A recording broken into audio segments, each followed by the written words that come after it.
Welcome to the Watchful Citizen. My name is Barbara Baier. I'm hosting today's show, which is sponsored by the Lancaster County Democrats. Today we're going to be doing a special segment on the Battle for Whiteclay, a film done by Mark Vasina. We're going to go and cut away to a correspondent down at the Ross Film Theater where the film is being shown this week. All right. Why did you make this movie, Frank?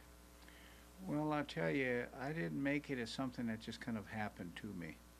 I am privileged to have run on to Mark Vasina, somebody who has a good heart, very caring individual, and has a sense of how to tell a story, how to elevate a discussion, how to make some points, and something that I'm not very good at in any kind of organized fashion.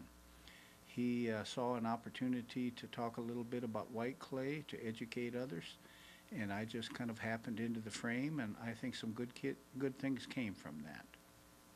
Okay. Have you had a pretty good response to it? Do you think people are receptive to it? Oh, yeah, you know, for the most part, there's been a number of critiques done, and, probably 4 or 5 of them nationally and regionally, and for the most part, they're generally favorable. There is always one critique that we as Americans, as Nebraskans, we want things to happen just like this, really quickly. This pretty much tells a complete story, and as documentaries go, it's a little longer than what you would normally look at, but I think it tells a complete story, brings us up to speed on issues of whiteclay, and I think it's just the right length, and I'm happy with it. Do you think that it's helping for the desired effect that you'd like to, maybe get some things changed, as far as, the liquor licenses and the violations and getting maybe some of that stuff changed?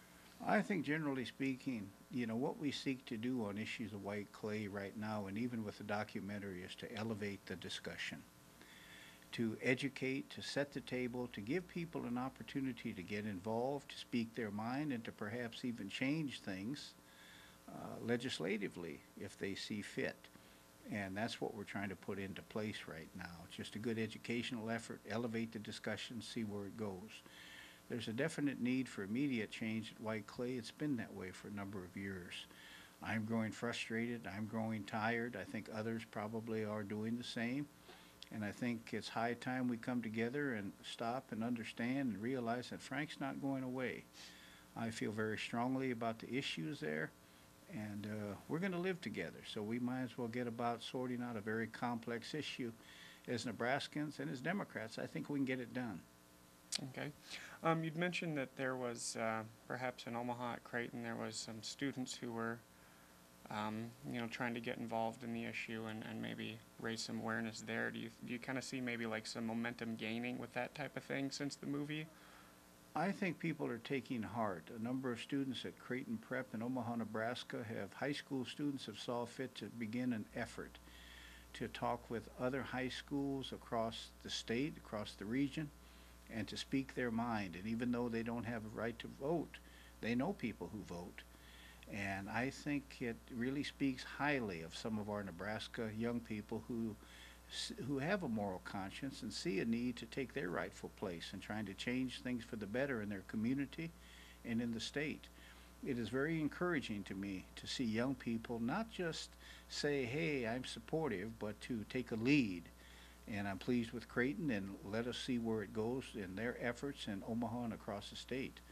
I think they will inspire adults, and it shouldn't be that way, but unfortunately that's the way it is, and hopefully it'll change. Okay.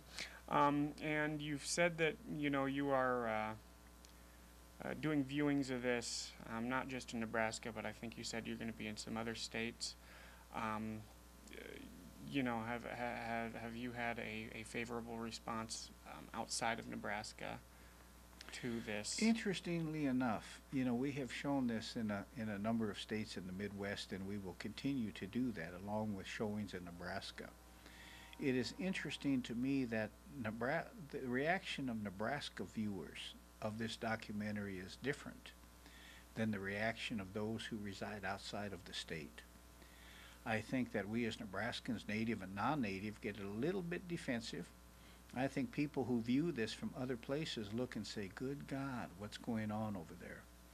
And I've seen that, and that's real interesting to me. I think we as Nebraskans, as Democrats, as good people, need to open up and to say, you know, this is not a good situation. What can we do to change it?